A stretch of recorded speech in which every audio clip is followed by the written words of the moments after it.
Welcome to the second tutorial, in which we will take the original hood pattern as drafted in the first tutorial and modify it to become a totally different design, the Snakehead Hood.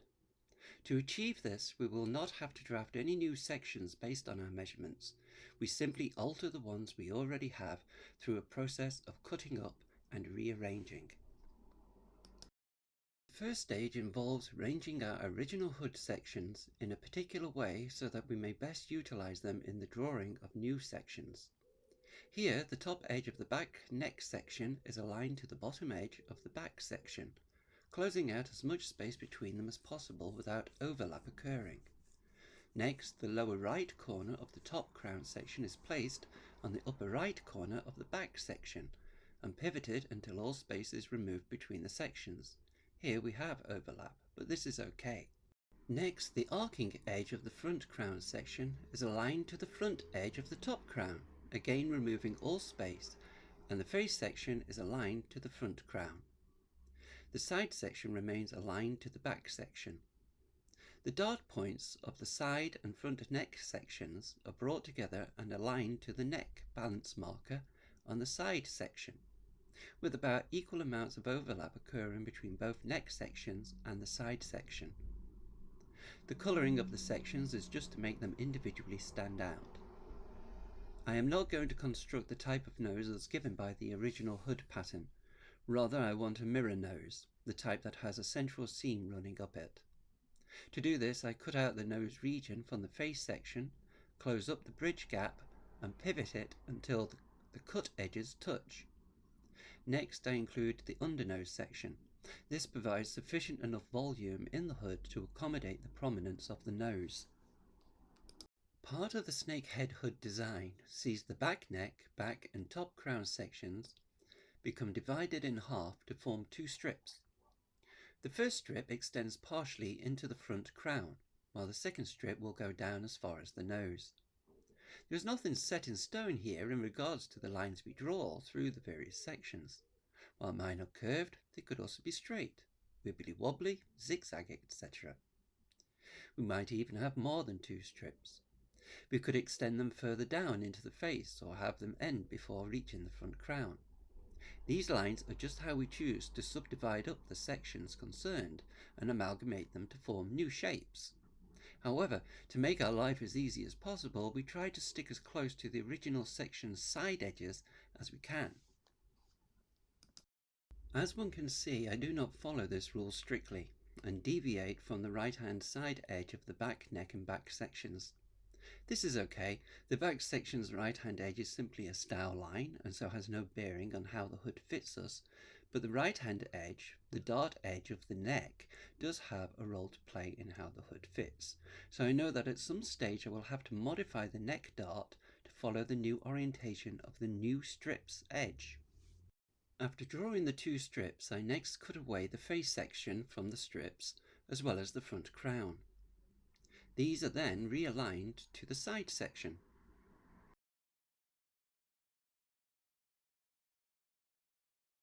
The side section is then slid over until the upper right corner touches the top corner of the front crown. Significant overlap occurs across all sections involved.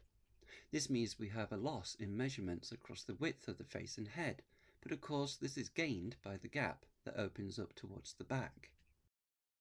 We can now draw in our next section, from which the Snakehead Hood derives its name. Again, we are free to draw our lines within and across all sections concerned as we desire. As there was some significant overlap between the side neck and side sections towards the neck's left-hand edge, the bottom left corner of the side neck may be dropped down to the dart point of the back neck section. We may then redraw the reorientated neck dart, making sure we do not alter the width of the dart gap.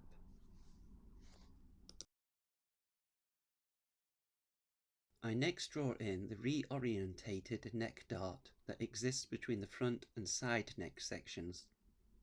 The lines are going to get a little confusing now until closer to completion, but we now have two more sections to draft. One is the central section that largely takes up the rest of the side section and chin area of the face, and then finally a slightly modified front neck section.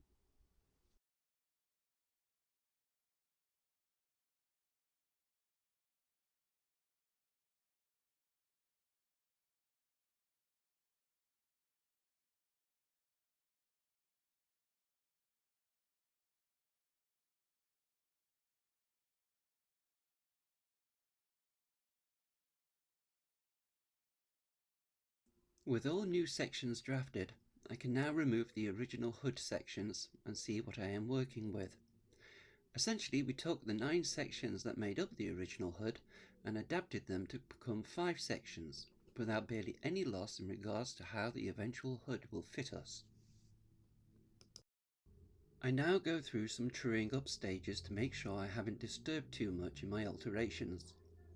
Most of this simply involves butting the edges of sections together and rolling the edge of one section along the edge of another. This helps us check the lengths of the various edges, that neighbouring edges are equal in length. Wherever sections come together, we look for any indiscrepancies, such as how nicely the edge of one section flows into the edge of another, and make adjustments if needed. When there are extreme differences in length, we will find some kind of step between the sections. I expect to see steps at the bottom of the neck after having reorientated the darts. As the bottom edges of the neck are not seam edges, they do not join to any other sections but remain open, these steps are easily adjusted and the edges smoothed down.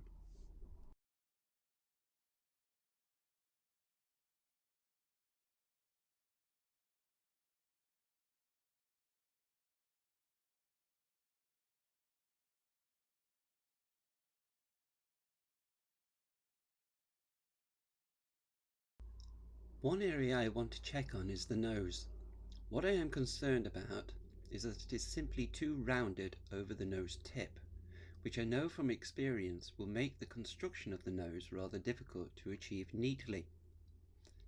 By superimposing the new sections over the original hood sections, this allows me to get a better idea as to how to smooth the extreme curvature down slightly.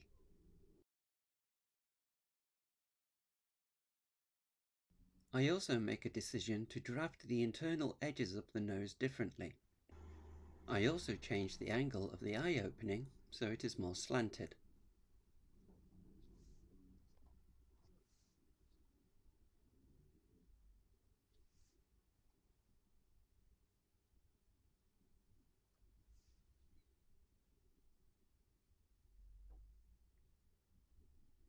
After drawing the lines, I then modify the sections to conform to the lines which we have drawn, and in the nose area between the nostril and the eye, decide to include a small dart that will help with how the hood fits over the contours of the nose.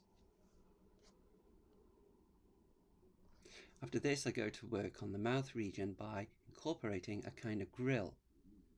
While composed of rectangles, during construction I will probably round the ends of these rectangles off, as it will just make them simply easier to cut out.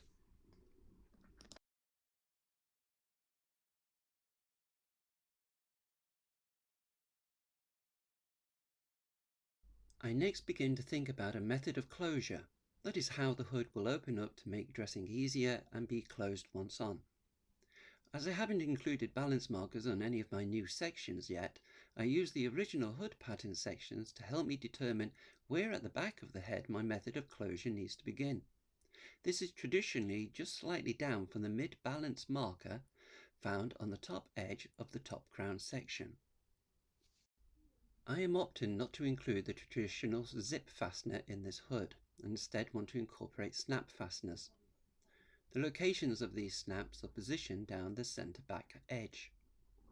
The snaps are 1.25 centimeters in diameter, and the distance between the centre of each snap is 3 centimeters.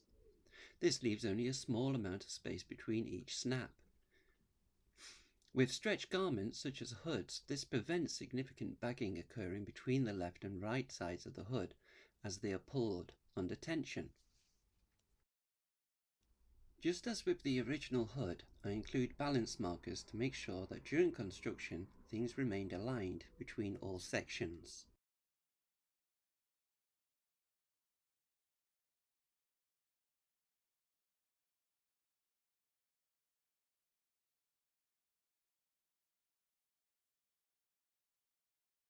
I now proceed to convert my sections into true pattern templates that will be used to mark around upon rubber sheeting. To do this, I add a 2.5mm seam allowance to all edges that will join to another. During construction, the overlapping between sections will result in a 5mm seam.